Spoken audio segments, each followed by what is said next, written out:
Hello and welcome to Chat with Charlie. I am Charlie. I wanted to take a minute of time aside to just share a couple things about my experience raising black boys in America. It's June 2020. There's a lot happening in this nation. I live in America. And I just wanted to share because I felt like it might be useful for some other parents who have a similar experience, and it might be eye-opening to other people who may prefer to watch a video rather than engage in a conversation. And so I really hope that what I share is helpful. It's really just my experience. So as a mother to two black boys, my sons are young. They're 5 years old and 3 years old. I would say one of the biggest concerns that I have is trying to preserve their innocence, but while also giving them reality. I don't know that my children are quite to that point yet. They are fairly young. So I don't know that we're quite ready for these types of conversations, but I do know in another year or two, definitely 3, by the time my oldest son is about 8, we are going to have more in-depth conversations about race relations and ethnicity and systematic oppression and racism and injustice. Because at that point, I feel like we'd be doing him a disservice if we didn't, right? And so it's a struggle. It's a real struggle being a black mother, a black parent. I think trying to preserve a healthy level of adventure and curiosity and sort of freedom and exploration in my children, because I know that those things always lend themselves to learning, right? You want, at least I want, my children to feel like sort of the world is their oyster, the world is their playground. In my personal observation, I've worked in educational settings before, and I was a stay-at-home mom for 4.5 years, so I engaged in a lot of activities where there were children. In my observation, I do feel like white children have the benefit usually of that mentality. The world is my playground. They're free to sort of explore, and they're always looked at as innocent. And one of the horrifying things that often comes to my mind is the incident of Tamir Rice, which happened maybe 5 years ago. I think it was about 5 years ago, because I know he was supposed to graduate high school with the class of 2020. And so he was a young boy in, I believe, Ohio, in a park by himself playing with a toy gun. Someone called the police. The police showed up and within 60 seconds fired on him, and he was dead. And apparently, between whoever called the police and the police's perception, somehow he was perceived to be an adult and he was a threat, okay? And we know that he was a 12-year-old boy. So it's like a lot of times black children are not given the benefit of the doubt of innocence. And so it's just really tough, because I want my children to have their innocence and their naivete, but I also know that that could cost them at some point. And so it's very difficult to understand what really to do and how to approach that situation. And another thing that I'll tack on to that is also, I don't want to instill the anxiety that I have about their safety on them. I don't want them to live a life of fear from the police. I don't want them to live a life of fear of white supremacists. I have that fear for them, but I'm trying to really navigate how to not perpetuate those fears on my children.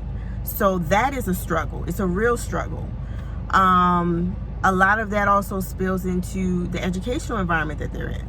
I don't know how many people are aware, but a lot of black families are faced with a dilemma between academically rigorous environments for their children and ethnic acceptance or cultural acceptance, if you will. So a lot of times when we're searching for places to place our children for them to get an education, we have to choose between a place that either will accept them culturally but has poor academic performance, or a place that is academically vigorous but lacks in cultural diversity or ethnic acceptance.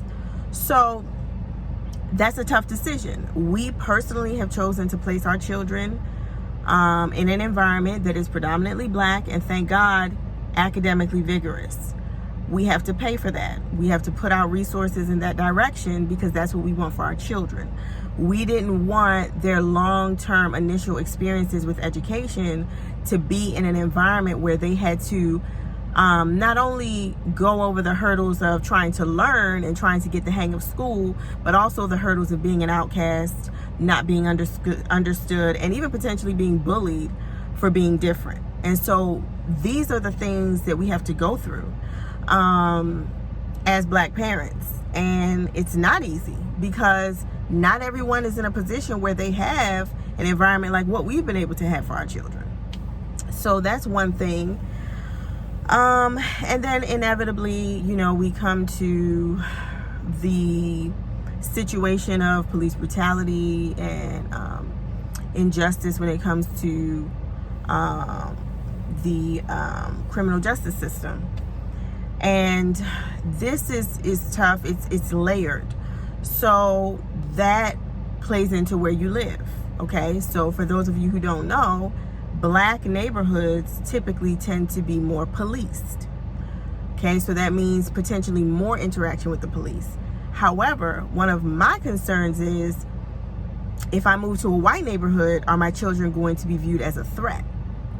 So Black families typically have to face, when it comes to where we're living, do I want my children to potentially be a victim of police brutality, or just by, you know, living their lives in a Black neighborhood, or police brutality by being perceived as a threat? Because if you're in a Black neighborhood, you're not really going to be perceived as a threat because there's so many other Black people walking around.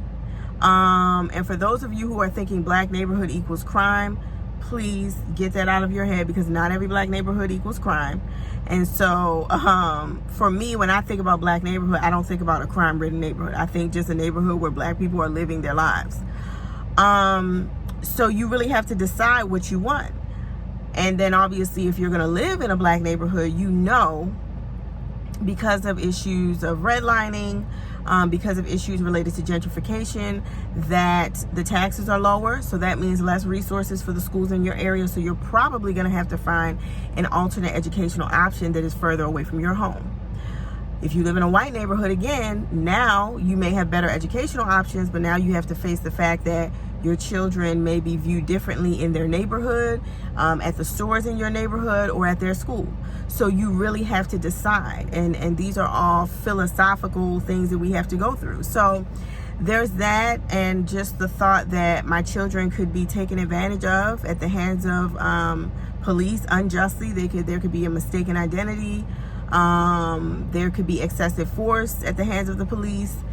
You know, it's a very scary thing, especially coming from our family, because we don't have criminal records in my family. So if something were to happen with the police, you know, it's definitely going to be a situation where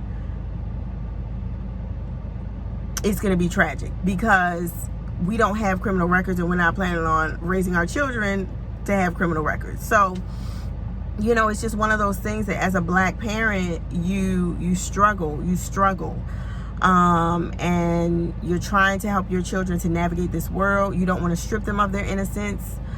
And right now, as children, they like police cars. My youngest son has a learning table that my father bought him, and on it, there's a police car. Whenever you press the police car, the narrator says, "This is a police car," and the officer is going to get the bad guys.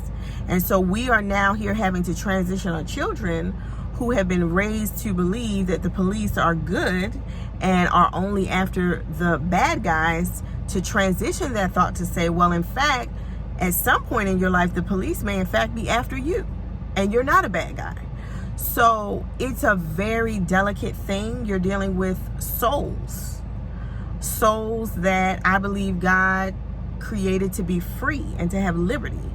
And we're dealing with all these constrictions. And so trying to help them navigate while I navigate with the stress, it's a lot. And I don't think that there's one solution for every family. I think that depends on a number of factors. And so this is where we find ourselves as Black people, as Black parents.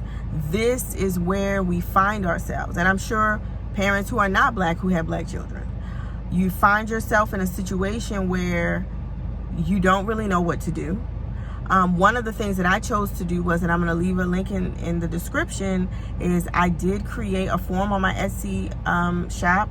It is a letter to your local police department. I'm just trying to do something to help. And so you can download it. It's a letter to the local police department in your area that's already filled out. All you have to do is plug in your name, plug in your address, plug in your neighborhood, and sign it. And you can literally send it off, and it's a call to action to the police department in your local area. And the goal for me creating this was, if we can send these out to police departments across the nation, it helps them to know that there's accountability, that people are watching. We care about our children. We pay taxes in the neighborhoods that we live, and we don't want our children to be racially profiled and assumed to be criminals just because of the color of their skin. So that's one practical step that we can take.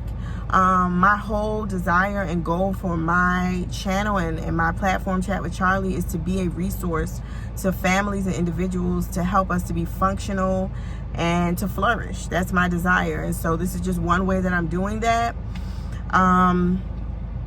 And I just, again, wanted to resonate with those people out there who are just heartbroken, saddened about what's happening, and just don't know what to do. You are not alone.